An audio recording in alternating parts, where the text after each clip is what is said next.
selama 2 bulan kita berkonsentrasi menjadikan Undang-Undang Hak Cipta.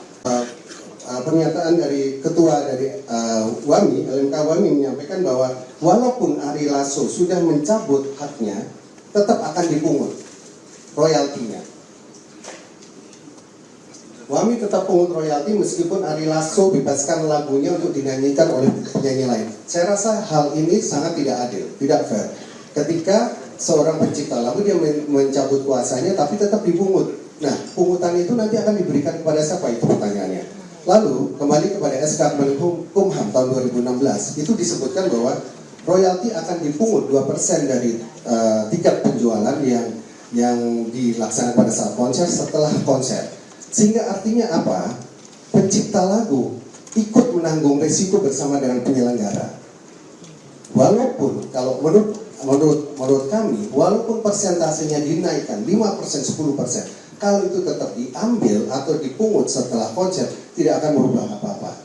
Yang dilakukan menurut benchmark yang ada di luar negeri, semua dilakukan sebelum pengguna atau pelaku pertunjukan naik di atas panggung. Sama seperti yang dilakukan ketika seorang artis atau penyanyi akan naik panggung, harus sudah beres dulu. Fee-nya harus beres dulu dari DP, dari pemenuhan sebelum naik panggung harus sudah beres, termasuk dengan riders-ridersnya. Kenapa itu tidak bisa dilakukan dengan pencipta lagu? Lisensi harus diberikan sebelum naik ke atas panggung. Jadi kenapa kami di sini menyampaikan bahwa pelaku pertunjukan atau penyanyi ikut bertanggung jawab, bukan berarti membayar, tapi ikut bertanggung jawab dalam artian pemenuhan hak atas pencipta lagu sudah dilakukan sebelum naik panggung. Sehingga penyanyi ikut berkontribusi supaya tahu bahwa penggunaan atas karya-karyanya itu juga akan dipenuhi haknya sebelum naik ke atas panggung. Kalau umpamanya dilakukan seperti yang berdasarkan SK Menkumham tahun 2016, itu hanya pencipta lagu yang tidak mendapatkan haknya. Bahkan OB yang ngaduk-ngaduk kopi aja dapat haknya sebelum naik panggung, sudah beres semuanya, sound engineer sudah beres, vendor sudah beres, semuanya sudah beres. Tapi pencipta lagu ikut menanggung jawab, ikut memberikan resikonya setelah konser. Jadi saya rasa ini tidak fair kalau kita masih tetap menggunakan ini. Kami ingin ini diubah. Kalau memang ada aturan yang memang saat sekarang ini masih diberlakukan, ini harus dirubah, diganti supaya pencipta lagu bisa mendapatkan hak sebelum atau bersamaan dengan para pengguna karyanya. Kenapa? Karena seperti yang tadi berikut yang kami sampaikan, kalau itu yang terjadi, banyak ada tunggakan-tunggakan dan akhirnya penyelenggara acara atau IO yang disalahkan. Sebenarnya kami ketika konsep ini kami sampaikan kepada penyelenggara acara, mereka pada setuju. Karena apa? Karena mereka sudah membereskan kewajiban mereka pada pencipta lagu dan membuat mereka jadi ada satu margin yang akan bisa diajukan kepada sponsor. Dalam artian begini, contohnya, seorang penyelenggara ketika dia akan mengusung acara, dia akan mengajukan RAB kepada sponsor. Ada vendor, ada gedung, ada izin segala macam, termasuk riders artisnya, termasuk riders untuk kebutuhan artis seperti hotel, kendaraan, dan juga termasuk fee artisnya. Kalau itu ditambahkan dengan lisensi sebelum acara, itu akan memudahkan buat penyelenggara. Penyelenggara merasa bahwa itu akan menambah margin buat mereka. Kami suka mas, kalau ide seperti ini bisa dijalankan. Kenapa kami ditentang ketika kami menyampaikan ini? Kami ingin supaya semua bisa mendapatkan ini, para pencipta mendapatkan haknya dan jelas. Dan tidak menggunakan blanket license. Kenapa?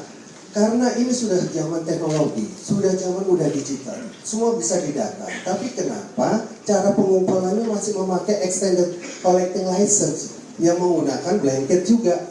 Yang akhirnya ujung-ujungnya adalah ketika pengumpulan royalti setelah konser hanya adanya adalah mengira-mengira saja, tidak memasukkan data atau log sheet yang benar karya-karya apa yang digunakan. Kalau ini digunakan sebelum acara, itu akan lebih beres, data saat ada dan semua akan bisa menikmati hasilnya. Saya rasa yang akan kami tekankan dari aksi itu sebenarnya tidak jauh sekali dengan apa yang ada gonjang-ganjing yang di luar ini. Sebenarnya kami sudah mengupayakan ini, sudah memperjuangkan ini 3 tahun yang lalu. Tapi karena akhirnya isu ini media juga ikut bertanggung jawab untuk membuat ini jadi ramai. Akhirnya isu royalti melebar kemana-mana. Restoran, hotel dan kafe dimintain untuk bayar royalti, bahkan sampai kemarin bahkan Indonesia Raya pun mau ditagih royalti. Gila ini sebenarnya. Jadi saya rasa siapa Mas Bio? Kenapa? Yang lagi siapa? Ini ada beritanya Pak. LMKN mainkan lagu Indonesia Raya wajib bayar royalti. Padahal di dalam pasal 43 Undang-Undang Hak Cipta di situ ada pembatasan hak cipta. Lagu kebangsaan tidak dipungut royalti. Oke, makasih Mas Bio. Cukup ya. Nah, oleh karena itu kesimpulan rapat pada hari ini saya menawarkan yang pertama itu untuk selama 2 bulan kita berkonsentrasi menjadikan undang-undang hak cipta. Saya minta kepada teman-teman yang tadi sudah berkontribusi untuk memberikan saran, pendapat, aspirasi untuk sama-sama masuk dalam tim rumus. Saya ada ngobrol-ngobrol dengan beberapa teman tempo hari bagaimana nanti pencipta, pemegang hak cipta itu hanya punya misalnya satu organisasi, kemudian saling urus urusan pencipta dan pemegang hak cipta. Bagaimana kemudian misalnya penyanyi, pemain band itu artis punya satu organisasi aja, kemudian sama-sama ngurus. Bagaimana sih itu loh, jangan sampai kayak sekarang ini terlalu banyak yang lembaga mungut-mungut, bingung jadinya.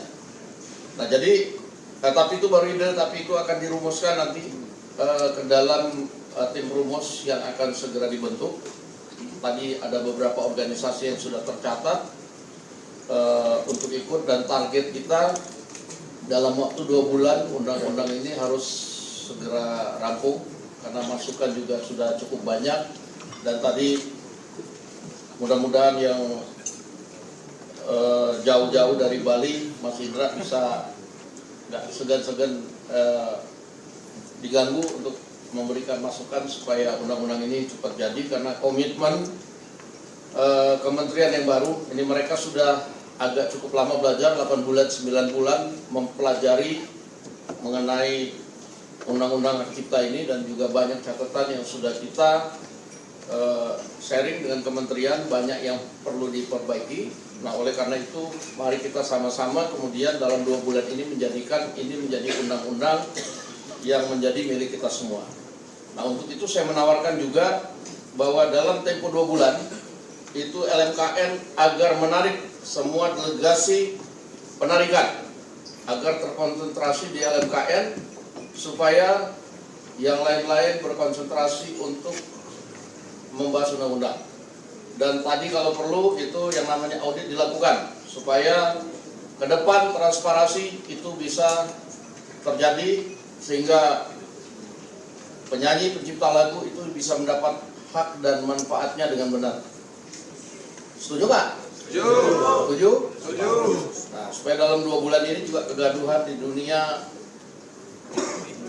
royalti ini juga bisa agak adem gitu. Jangan sampai kemudian rakyat udah nggak bisa dengar musik lagi.